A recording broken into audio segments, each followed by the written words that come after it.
Hi,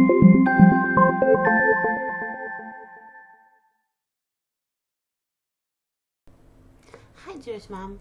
I was telling you 2 weeks ago in my Peptalk, my Pesach Miracle, I was telling you about some sort of dramatic events related to the child molester ring, which was active in my neighborhood a few years ago.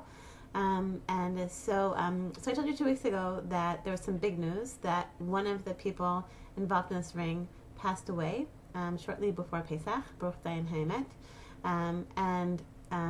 and another member of this ring, who had been harassing and threatening me and my family for a few years, moved away, thank God, to a city where it's mostly adults, not so many kids, unlike here. And then over Shabbat we had something amazing happened. Another member of this ring of people, all of a sudden did something really, really insane, not having nothing to do with being a child molester, did something completely insane and was arrested. So, so all of a sudden like on Shabbat, it was like this, like people walking around having just this feeling of like chag. It was like this celebratory feeling, like wow, like this person who did such terrible things was arrested finally for doing something really crazy, and just like this real feeling of like wow. The amazing thing, not amazing in a wonderful sense, amazing in, I guess, sort of a surprising, shocking sense, was that by the end of Shabbat, how on Shabbat, like I felt so excited, like I was like so happy, like wow, what happened? And this person finally got arrested. They didn't arrest him for being a child molester, but at least finally, finally, like he's getting punished in some way, getting arrested for something else, But by the end of Shabbat, I was just already thinking about. I totally forgotten about about sort of like the good sort of promising events which have taken place over the last few weeks regarding this child molestering. By the end of Shabbat, I was already like, but what about this? What about this person and this person, this person, this thing that's going wrong, and this thing that's going wrong, and this thing that's going wrong in the community, in Jerusalem, and in the world.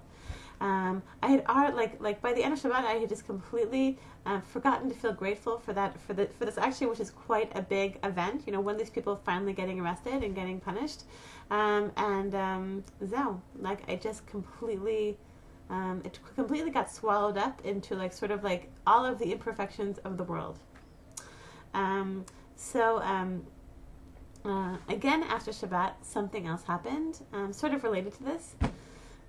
So I told you, in something that I wrote for the website, I mentioned that I have 4 children who were born in Iyar, who were born in these 2.5 weeks between Rosh Chodesh and Lag BaOmer.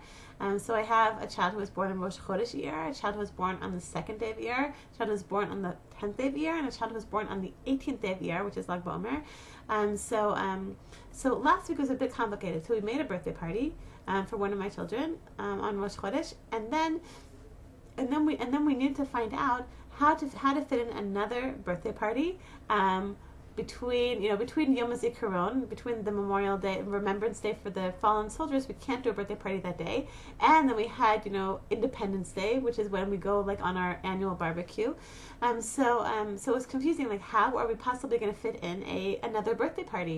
So we decided to do a birthday party as part of our barbecue, as part of the Yom Matzmot barbecue, and we thought this was like a brilliant idea that we're going to. So like we made, so we did like our regular barbecue things, but in addition to that, we bought a few presents, not enough, but we bought a few presents, and we, and my daughter made cupcakes.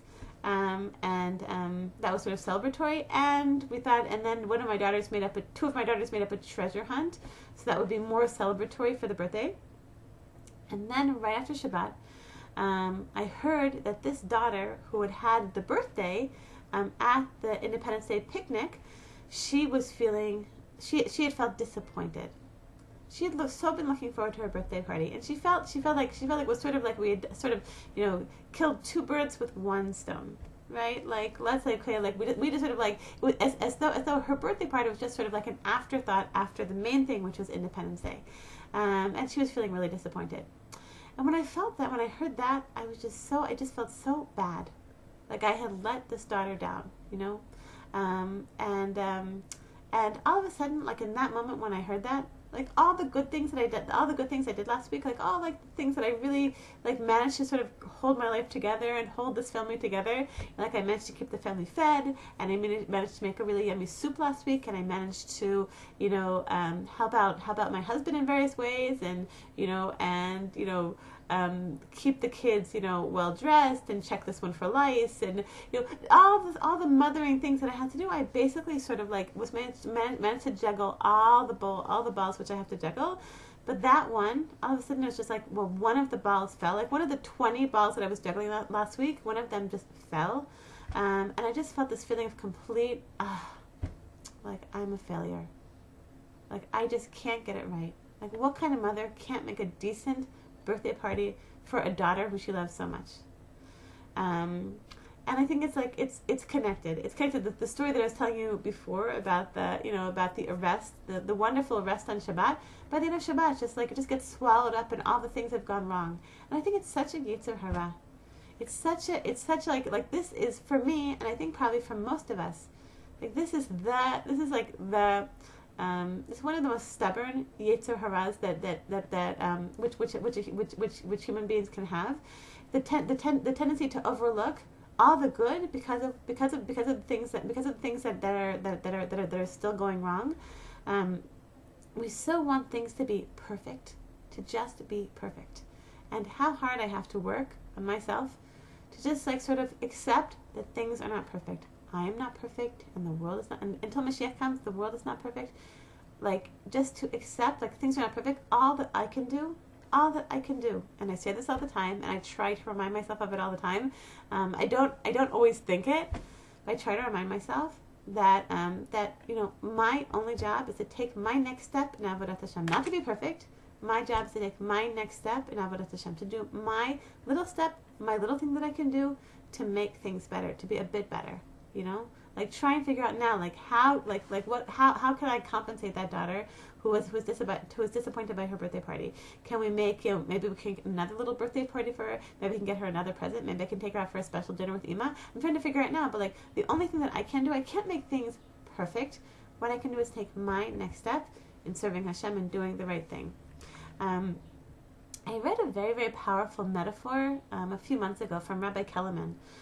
He was talking about this about striving for perfection, and he said people, he said the only way to improve your character traits, the only way to really effectively become a better person, is to be working on things little by little by little.